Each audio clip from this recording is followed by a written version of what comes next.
The men you've been seeking are the progeny of two original visitors. Clones who have been attempting to establish a colony here since the late 1940s. A colony? Loosely. The community by necessity is dispersed. They're clones identical to my parents living in virtually every part of the country. What are they trying to accomplish? It's their belief that our stewardship of the planet is being forsaken, and that by default they'll someday become the natural heirs.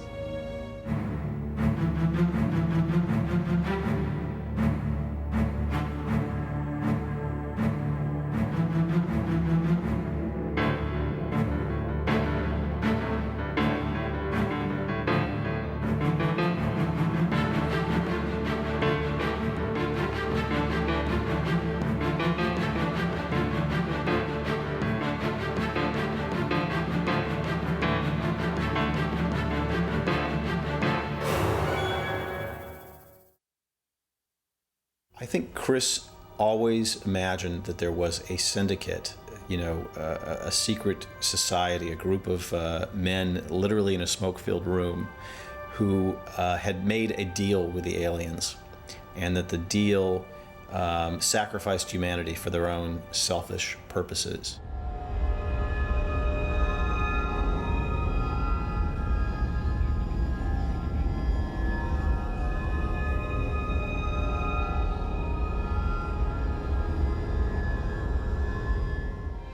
We had agreed to cooperate with the alien colonists by a majority vote taken by the group that your father and I worked for.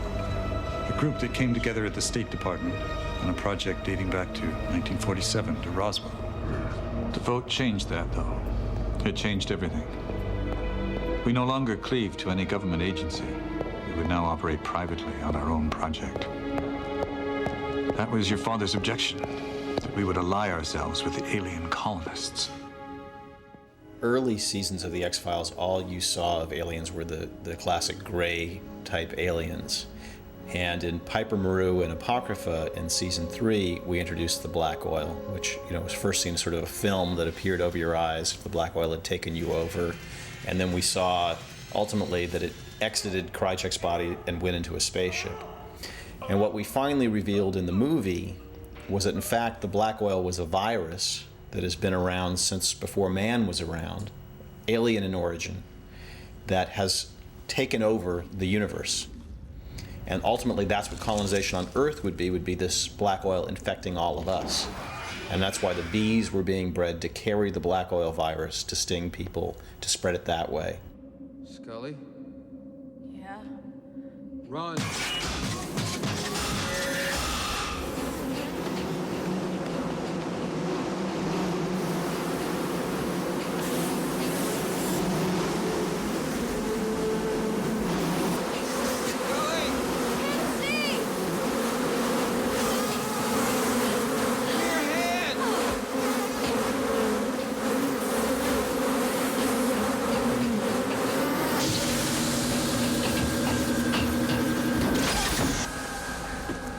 Did you get stung? I don't think so.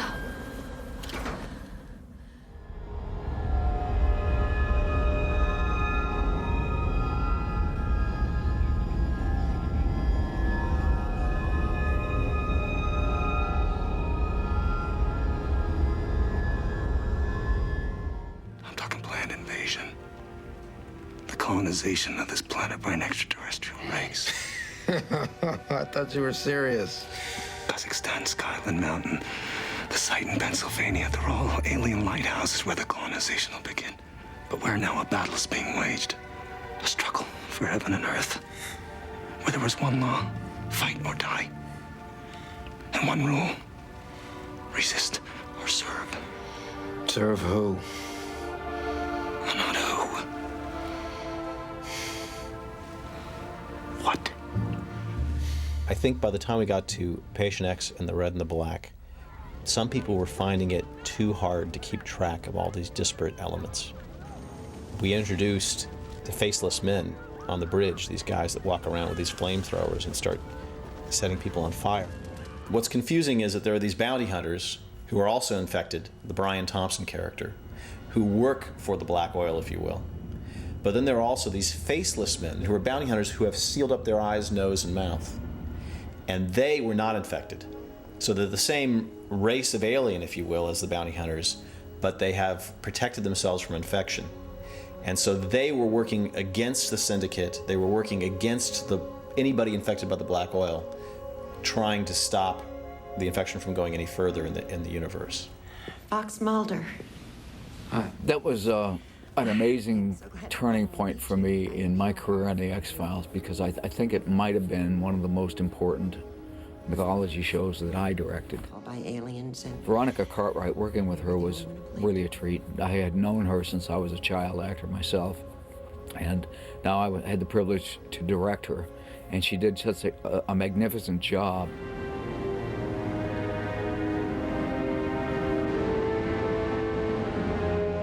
Chris was really exploring the other side of the mythology as everyone on the crew knew it at that time. I really remember a buzz going through the office when the script came out. It was like, oh my God, he's finally seeing these people. He's going to show us these people. This is incredible. And we're going to, wow, can we do this? We've got a flying saucer over top of a bridge? How are we going to do that? It was a huge job. The pre-light on that thing was about a week to get it all lit, so you'd actually see some background, because you're out there and, basically in the middle of nowhere. And working on that bridge and bringing the helicopter in with this night light that they had to shine it right into the lens. It was very, very difficult. And then the CGI people would again turn it into a spaceship. But when it was extremely cold, so cold that when Chris directed part 2, he built the bridge and the transmission house on a soundstage, because it was just very, very cold. And we built that bridge, exact replica, other than it was one section shorter than the real bridge, but every other detail was the same, including the 50,000 rivet heads we put on each of the I-beams. At a separate location, we were building a triangular-shaped UFO that was 60 feet in diameter, and then had one of the super cranes out there that lifted it up. And in the meantime, the Greens guys had built probably about a quarter-mile scar in the earth to simulate an impact zone, and then probably a huge mound at one end that was about 30 feet tall. And then we set the UFO into the impact zone and then wrecked it.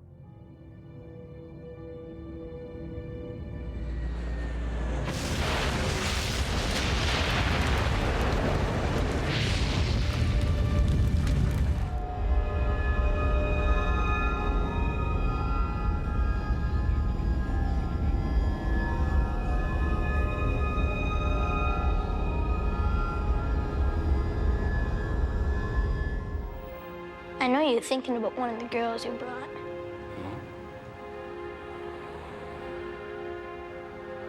Or one of them's thinking about you. Which one?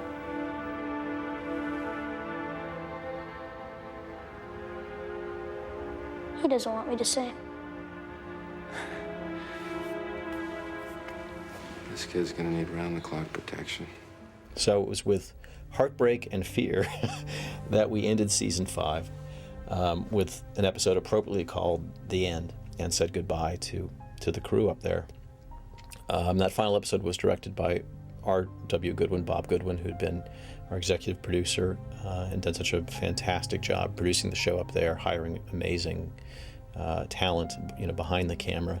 We really went all out with that chess scene and invited everyone in Vancouver to come and fill the auditorium where it occurred, and it was a huge production event and really spectacular. I think we ended up with 17,000 people, and we had to turn away thousands more because we just had no more space. When I showed up on set, I said, Chris, come out and have a look.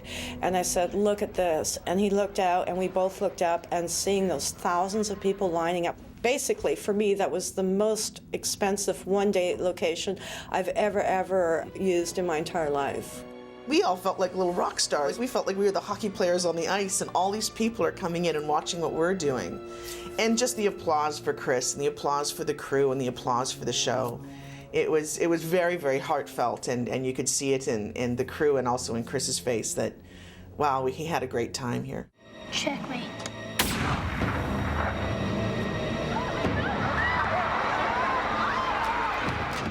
So they had me on a microphone and they had a camera on me so that the crowd could see me on the big TV set. So I'm directing 17,000 people. They were incredible. They would act the scene out. They watched in silence, and the kid, and bam, the gun goes, and all of a sudden they all take off, and I go, okay, cut, cut, cut. Everybody back to number one, and bam, they all go right back to their first position. One of the ideas Chris and I had discussed for years before we actually introduced Gibson Praise was that the reason so much paranormal phenomena occurs in the world of the X-Files is because, in fact, we are part alien, but there's something alien about human beings, and that's why there's telekinesis and psychics and all these other things. So that led to the creation of the Gibson Praise character, who was the missing link, whose incredible ability demonstrated that we are, in fact, related to aliens, and so indirectly proves that alien life exists. And so therefore he must be destroyed, he must be killed, hence the assassination attempt at the chess match. There's nothing to be afraid of. You're a liar. Just like him. That was a casting coup. Jeff found that boy, Jeff Golka, who just had this wonderful stillness and presence and soulfulness that you just wouldn't expect in a little boy. And we just fell in love with him and couldn't bring him back enough because he was such a great character and brought so much to the role. And there was something about Gibson Praise that kind of tore your heart out, because there was this child who was kind of imprisoned by his own intelligence. And he knew that he was different, and he knew that he was special, but he also knew that that was a terrible price to pay. I don't think we found out we were leaving Vancouver until, I think, late in that season. I had to go make an announcement to people who had worked so hard on the show for 5 years that we were leaving. We were, pulling up stakes and leaving town, and it was a really hard thing to do. It was a very emotional thing to do, and a lot of these people had become my friends and everyone's friends, and it wasn't fair in a way, because they had helped put us on the map, and we had helped put them on the map in a way too, showing you could do a quality show up in Vancouver. The X-Files originally was supposed to shoot in Los Angeles, and the pilot actually began shooting in Los Angeles before they moved to Vancouver because it was set in the northwest. David Duchovny had unexpectedly found himself moving to Vancouver, but he had been promised that it was a temporary arrangement, that he would not have to live there, for the life of the series. So, in many ways, he had more than honored his promise by the end of season 5. When the show was a success, he'd been there for 5 years, and he wanted to come home, and he'd just been married, and it really was only fair and reasonable, given the circumstances under which he'd agreed to go there in the first place.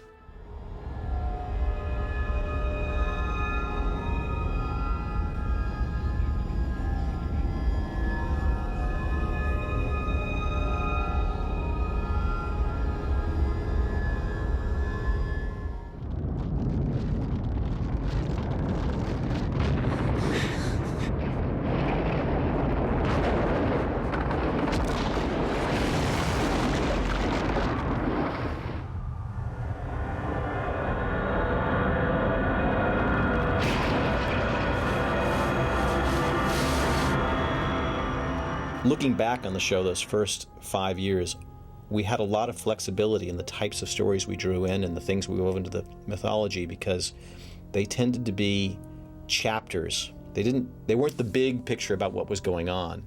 But when the movie was released, we felt an obligation. Expectations were going to be huge, that things were going to be revealed in the movie. So there's a scene in the movie where the well-manicured man is in the back of a limousine with Mulder, and he really lays out the whole history of the aliens on Earth, and in very explicit terms. Your aliens, Agent Mulder, your little green men, arrived here millions of years ago. Those that didn't leave have been lying dormant underground since the last ice age in the form of an evolved pathogen, waiting to be reconstituted by the alien race when it comes to colonize the planet, using us as hosts. This was an opportunity for us to go to look completely through the peephole and open up the entire field of view for what these guys were up to, because that's what a movie requires. I think the show had always promised that it could, if given the opportunity, be huge and would sit well on a movie screen. I wanted to make sure I fulfilled that promise and then some. And so it was about me educating my eye on where to place things in the horizontal frame, specifically for the X-Files movie. You have precious little time. What I've given you, the alien colonists don't yet know exists. The vaccine you hold is the only defense against the virus. Its introduction into an alien environment may have the power to destroy the delicate plans we have so assiduously protected for the last 50 years. What do you mean, may have? Find Agent Scully. Only then will you realize the scope and grandeur of the project. Go. Go now.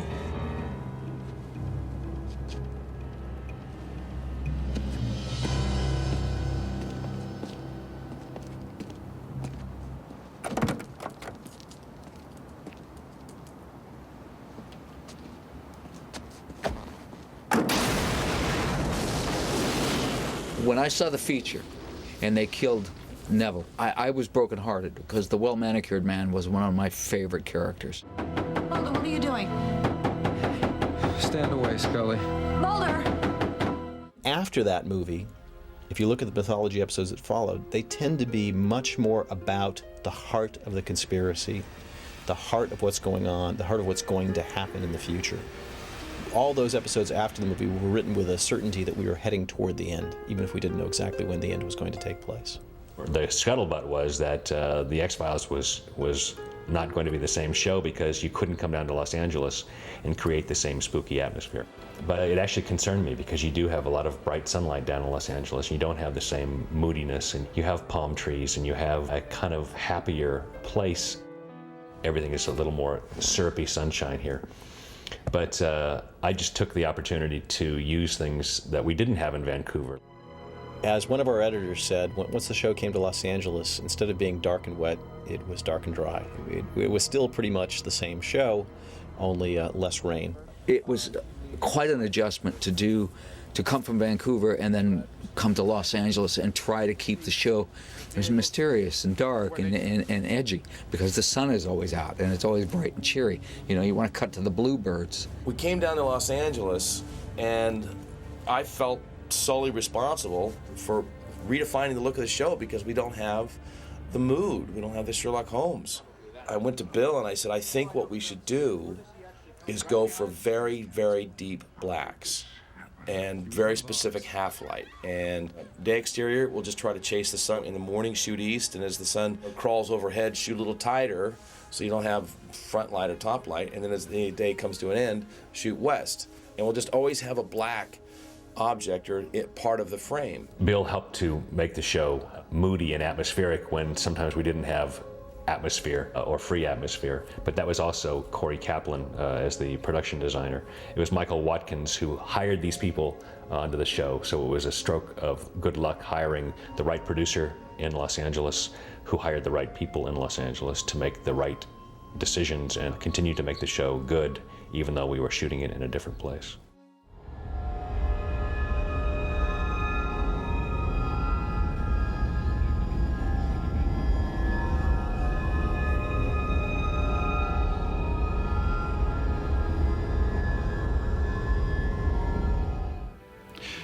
We had a perfect conspiracy with an alien race.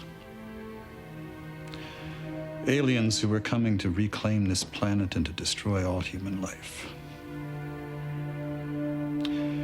Our job was to secretly prepare the way for their invasion. To create for them a slave race of human-alien hybrids. We realized after the movie that we had explained a lot about aliens and the history of the aliens. But what we had not explained was the conspiracy and the history of the conspiracy. Why did Samantha Mulder get abducted? What did Cigarette Smoking Man have to do with it? What was the shameful secret that William Mulder, Mulder's father, was part of? And we felt the time had come to address all of those. So we devised this two-part episode, which came to be known as Two Fathers, One Son. And the inspiration, more than anything else, was The Godfather Part 2. You sent them away like they were things. We sent them away, Agent Mulder, because it was the right thing to do. You sent them away to be tested on. We sent them so they would come back to us. Don't you see? You can't think these choices were made lightly. They were the most painful decisions of our lives. It was a really interesting episode because it did explain all the circumstances that led to the members of the conspiracy giving up members of their own families. It was a Sophie's choice, if you will. It was a bargain with the devil. The elders are dying not in the X-Files movie, but in this episode. I'm inside the blimp hangar in El Toro Air Base, and it's just massive lighting, and thinking that I've got to exhibit fear, and I've got to show terror, and I've got to do it in an hour and a half. It was actually quite impersonal. It was more sort of a genocide, more of just a massacre. I just remember the pressure of like, I got to get this right because I'm killing, the elders.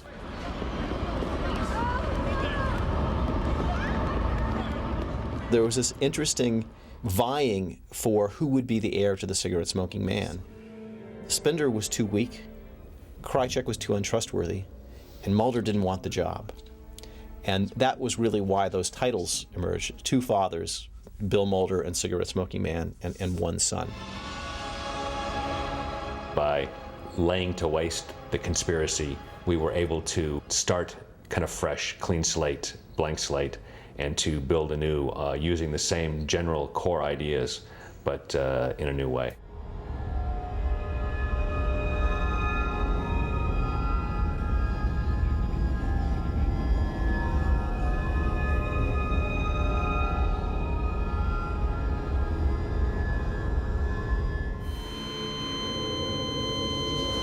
He's coding on us.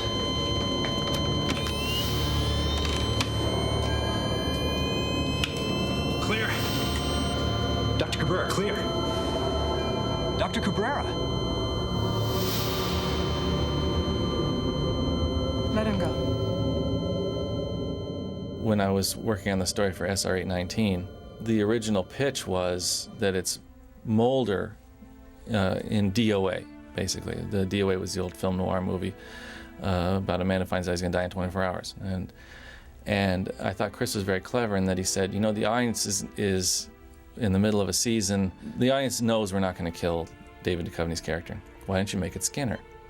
And because we might get rid of Skinner. That helped, I think, Skinner's overall arc, because now he got to be under the sway of Krycek, and I think that deepened his character, and it was one of those moments where a small decision can turn into something very cool and very big.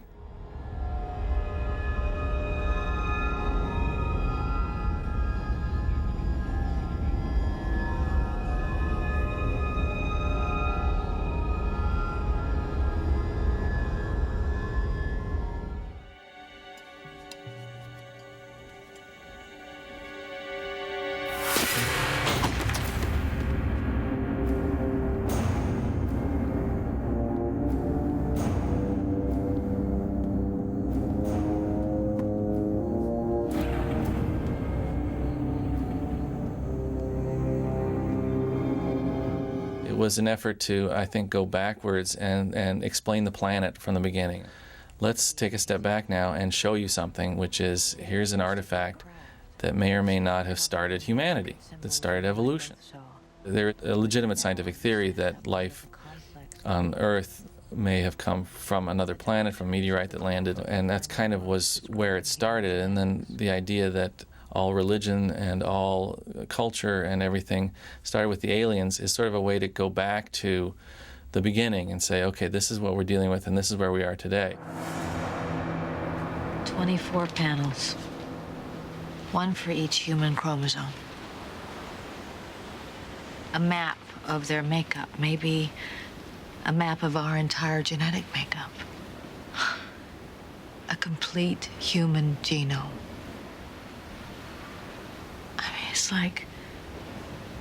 It's the most beautiful, intricate work of art. We finally made the decision in season 7 to, in fact, answer all the important questions that the series had posed. In season 7, we finally, in Signed and Sight and Closure, we finally spell out the fate of Samantha Mulder, which was something nobody expected, I think. We did that knowing that it was time to open a new chapter if the series was going to go on.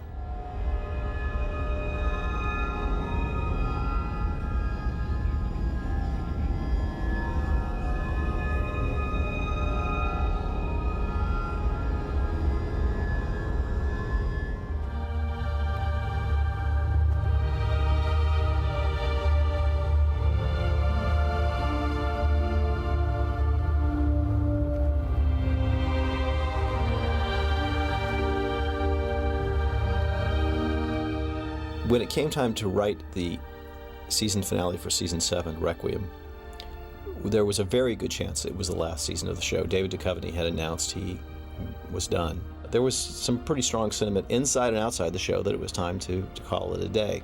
So we very consciously went back to the pilot episode, to the characters of the pilot episode, Billy Miles and the sheriff, and brought them back for that, to come full circle from where we'd been. We felt it was an appropriate ending to have Mulder abducted, and that idea came very early on in the writing of the story.